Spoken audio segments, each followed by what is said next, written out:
সদ্য সমাপ্ত হওয়া আইপিএল 2025 নিলামের আগে কলকাতা নাইট রাইডার্স 2024 সালের শিরোপা জয়ী স্কোয়াড থেকে 6 জন খেলোয়াড়কে ধরে রেখেছিল। এরপর চলতি সপ্তাহের প্রথমের দিকে সৌদি আরবের জেদ্দায় অনুষ্ঠিত হওয়া দুদিনের ইভেন্টে 2024 সালের আইপিএল জয়ী স্কোয়াড থেকে আরও 6 জন খেলোয়াড়কে বাছাই করতে পেরেছে।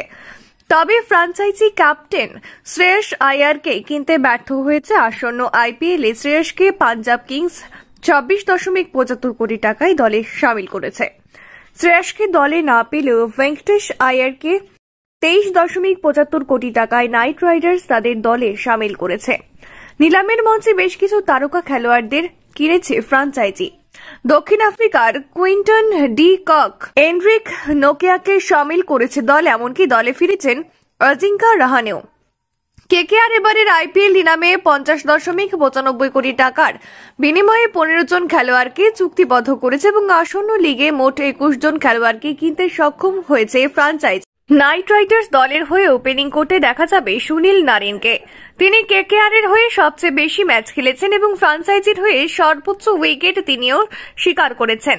কিংবদন্তি West Indies allrounder IPL 2024 MVP পুরস্কার জিতেছিলেন। মেগা নিলামের আগে তাকে 12 কোটি টাকায় ধরে রাখা হয়েছিল। নারিন গত আইপিএলে 15 ম্যাচে 488 রান বানাতে সক্ষম হয়েছিল। আসন্ন আইপিএলে আবারও ওপেনার হিসেবে খেলতে দেখা যাবে। প্রাক্তন দক্ষিণ আফ্রিকার কুইন্টন ডি কক সম্ভবত আসন্ন আইপিএলে দলের হয়ে উইকেট রক্ষক ব্যাটার হিসেবে খেলবেন। তিনি একাধিক চ্যাম্পিয়ন ফ্র্যাঞ্চাইজির হয়ে খেলছেন এবং তিনি নারিনের সঙ্গে ওপেনিং এর ভূমিকাটি পালন করবেন।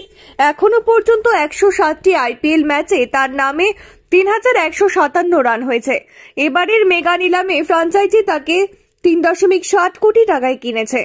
আসন্ন আইপিএল এর জন্য মেগা নিলামে কেকেআর মুম্বাইয়ের ব্যাটার আঙ্ক্রিশ রঘুবংশীকে 3 কোটি টাকার বিনিময়ে কিনেছে। গত বছর কলকাতা ফ্র্যাঞ্চাইজির হয়ে বেশ কয়েকটি ম্যাচে সুযোগ পেয়েছিলেন তিনি। আসন্ন আইপিএলে তিনি টপ অর্ডারেই ব্যাটিং করার সুযোগ পাবেন। ভেঙ্কটেশ আয়ারের কাঁধে থাকবে গুরু দায়িত্ব।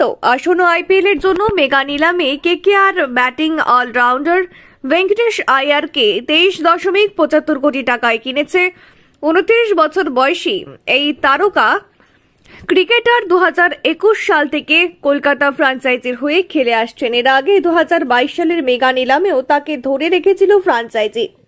আসন্ন আইপিএলে তাকে বড় ভূমিকায় দেখা যেতে পারে। 51টি আইপিএল তার নামে মোট 1326 রান এবং 3 উইকেট রয়েছে। দলের অধিনায়কের ভূমিকায় থাকতে পারেন রিঙ্কু সিং।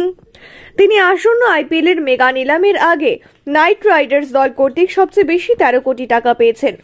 2018 সাল থেকে ফ্র্যাঞ্চাইজির হয়ে খেলে আসছেন রিঙ্কু। এখনো পর্যন্ত 46টি আইপিএল ম্যাচে তিনি 893 রান করেছেন। কিংবদন্তি ওয়েস্ট ইন্ডিজের তারকা অলরাউন্ডার আন্দ্রে রাসেল আইপিএল ইতিহাসে কেকেআর এর একজন ম্যাচ উইনার। তিনি ফ্র্যাঞ্চাইজির হয়ে তিনি সর্বোচ্চ 3য় রান এবং 2য় সর্বাধিক উইকেট নিয়েছেন। মেগা নিলামের আগে তাকে 12 কোটি টাকায় ধরে রেখেছে ফ্র্যাঞ্চাইজি। আসন্ন আইপিএল এর মেগা নিলামের আগে কেকেআর ভারতীয় অলরাউন্ডার রমনদীপ সিংকে 4 কোটি টাকায় ধরে রেখেছিল। 27 বছর বয়সী তারকা অলরাউন্ডার সদ্য ভারতীয় দলের হয়েও অভিষেক করে ফেলেছেন। গত মৌসুমে নাইট রাইডার্সের জার্সিতে অসাধারণ প্রদর্শন দেখিয়ে তিনি দলের ফিনিশারের স্থানটি দখল করে ফেলেছেন। হার্দিক বরুণদের হাতে থাকবে ম্যাচের ফলাফল। কেকেআর ফাস্ট বোলারদের কথা বলতে গেলে ফ্র্যাঞ্চাইজি হর্ষিত রানাকে নিলামের আগেই 4 কোটি রুপিতে ধরে রেখেছিল।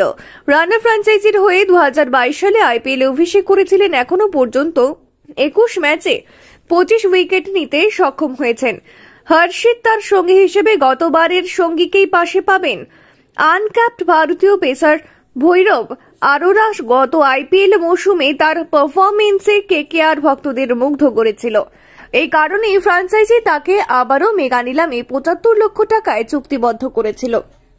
তিনি এই লিগে 11টি ম্যাচে 20টি উইকেট নিয়েছিল। দলের পেস আক্রমণকে নেতৃত্ব দেবেন দক্ষিণ আফ্রিকার এন্ড্রিক নোকিয়া। 6.50 কোটিতে নোকিয়াকে দলে শামিল করেছে ফ্র্যাঞ্চাইজি। আইপিএল এর মঞ্চে 60 উইকেট নেওয়ার রেকর্ড রয়েছে তার। দলের দ্বিতীয় স্পিনার হিসেবে বরুণ চক্রবর্তীকে দেখতে পাওয়া যাবে। তিনি গত মৌসুমে ফ্র্যাঞ্চাইজির হয়ে সর্বাধিক উইকেট তুলে নিয়েছিল। মেগা নিলামের আগে তাকে 12 কোটি টাকায় তাকে ধরে রেখেছিল ফ্র্যাঞ্চাইজি।